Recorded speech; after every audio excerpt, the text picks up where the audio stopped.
हमारे देश में बड़े धूमधाम से नवरात्रि का त्योहार मनाया जाता है। भारत में साल में 4 बार नवरात्रि का त्योहार मनाया जाता है। माघ नवरात्रि, चैत्र नवरात्रि, आषाढ़ नवरात्रि और शरद नवरात्रि। इनमें से चैत्र नवरात्रि और शारदीय नवरात्रि का विशेष महत्व है। हिंदू धर्म ग्रंथों में वर्णित कथा के अनुसार एक बार देवगुरु बृहस्पति ने ब्रह्मा जी से पूछा कि हम नवरात्रि क्यों मनाते हैं।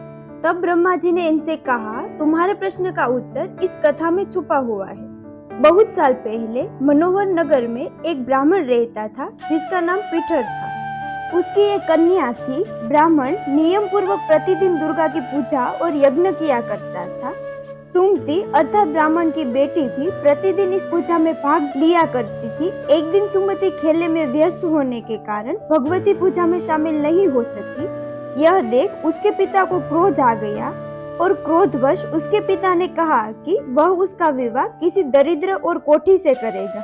पिता की बातें सुनकर बेटी को बड़ा दुख हुआ और उसने पिता के द्वारा क्रोध में कही गई बातों को सहर्ष स्वीकार कर लिया। कई बार प्रयास करने से भी भाग्य का लिखा नहीं बदलता है।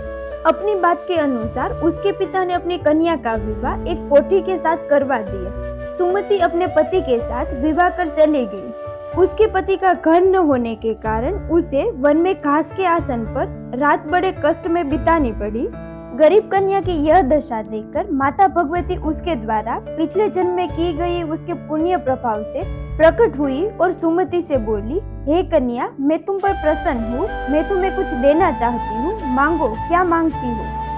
इस पर सुमति ने उनसे पूछा कि आप मेरी किस बात पर प्रसन्न है। कन्या की यह बात सुनकर देवी कहने लगी, मैं तुम पर पूर्व जन्म के तुम्हारे पुण्य के प्रभाव से प्रसन्न हूँ। तुम पूर्व जन्म में भील की पतिव्रता स्त्री थी।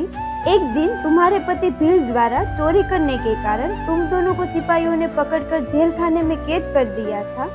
उन लोगों ने तुम्हें और तुम्हारे पति को भोजन भी नहीं दिया था। इस प्रकार नवरात्रि के दिनों में तुमने न तो कुछ खाया और न ही जल पिया। इसीलिए 9 दिन तक नवरात्रि व्रत का फल तुम्हें प्राप्त हुआ।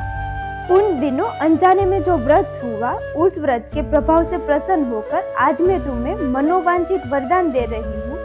कन्या बोली कि अगर आप मुझ पर प्रसन्न हैं तो कृपा करके मेरे पति का कोढ़ दूर कर दीजिए।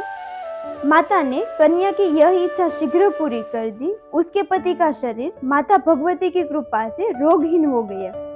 एक और पौराणिक कथा के अनुसार नवरात्रि में माँ दुर्गा ने महिषासुर नामक राक्षस का वध करके देवताओं को उसके कष्टों से मुक्त किया था। महिषासुर ने भगवान शिव की आराधना करके अद्वितीय शक्तियां प्राप्त कर ली थी और तीनों देव अर्थात ब्रह्मा, विष्णु व महेश भी उसे हराने में असमर्थ थे।